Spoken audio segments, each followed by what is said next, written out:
So we're moving house. We're supposed to be moving on. What's happening with my hair? So we're supposed to be moving on Wednesday, and this is literally my house that's supposed to be moved in like 4 days. Alright, hold on, let me show you. Oh, it won't let me turn the camera around, so I'm just gonna turn the actual phone around. This is my house that needs to be moved, yeah, in 4 days.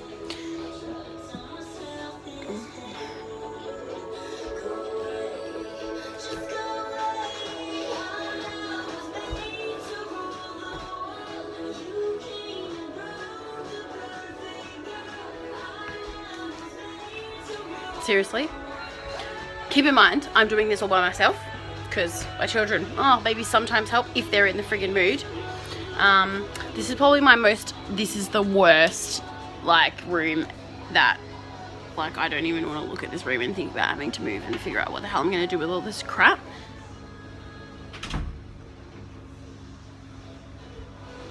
What the hell, like seriously. Yeah, look, like I just don't even know. This one. So I've packed some stuff. So you can see like little boxes randomly. The bathroom was easy, so like the kids' bathroom. So there's like a little box of stuff, rest. And then you've got my bedroom, which has like all of the washing, like that I haven't done for about a week. That I have to also do amongst work, study, uni. Yeah, like run a business, help run a business. How do people do it? I don't understand. Like I'm just literally at a point where I'm like, there is not enough of me to go around. I just physically just don't have the energy right now. And unlike the shop, I can't pay someone to be my chef or my cleaner or my dishy or whatever it is. Like I just have to suck it up and do it myself.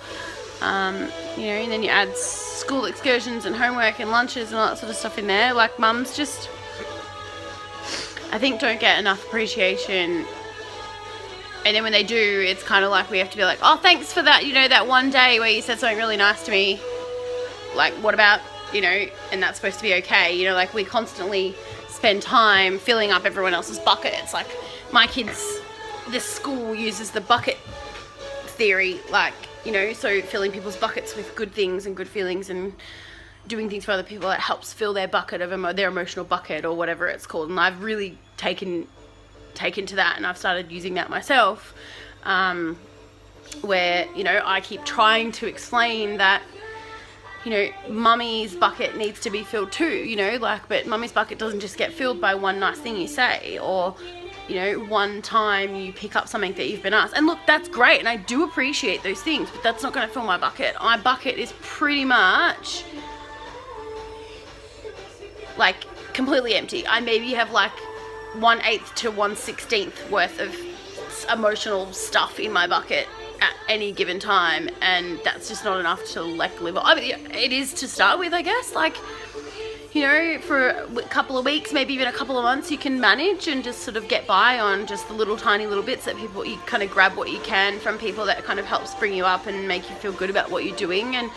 But then it just gets to a point where, which is kind of where I feel like I'm at, I just want to crawl into a hole because I just have nothing left to give other people without sort of feeling like I've got someone's got my back, you know, like, yeah, I don't know. Anyway, that's my rant for the day because I am a little bit overwhelmed with moving house. You know, I think like a week ago I was like, yeah, you know what, I've got it, I've got this, I'll be really good. And hence, like I said, most of the time you can be fine on your small amount of emotional support in your bucket, but then obviously this week it's come to fruition that I'm actually moving, granted not very far, but I'm doing all of it except for the actual physical moving by myself. Like, and the physical moving from stuff from one house to another is so easy.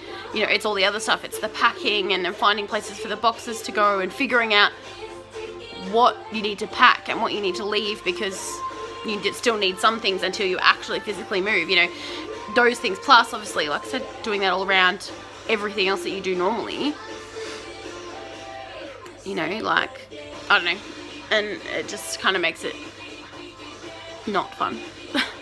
I'm hoping that when I move, it will give me some kind of peace and I can just have a bit of downtime to relax, but let's be honest, that's not going to happen either, because, you know, life doesn't just stop and you have to just keep going. So anyway, thanks for listening to my rant. All you mums out there need to just make sure that you do something for you. See that bottle of wine back there? That was my thing that I did for me last night. I didn't drink the whole bottle. There's still half left. That will be for tonight. But just make sure that you take care of yourselves. I don't care how it is. Make sure you tell somebody that you need time for you, because it is so important that we look after us and we make sure that our bucket is at least half full all the time, because it gets too much. You get to a point where you're just running on empty, and that's not okay. And that's where mental illness, and that's where, you know, problems happen. And, you know, we just need to make sure that we're supporting each other, and, you know, partners especially, like, you know, just, you work hard too, okay, get it, you know, and your partner, I know I do, your partner probably feels guilty about asking you to help when you come home from a big hard day's work, which, because I know I do, you know, my husband works like ridiculous hours in the business trying to make it work, but then I need help at home, and I want to feel like we're partners at home, but I feel guilty asking him. So I'm thinking of him all the time. It would be nice, I think, you know, if partners could go, you know what, I'm going to think about my wife, and I'm going to think about how much she does and appreciate her, and sort of think those feelings about her, rather than it always being the other way around. So, yeah. All right, well, have a good day, guys, and don't forget, mums, to make things about you.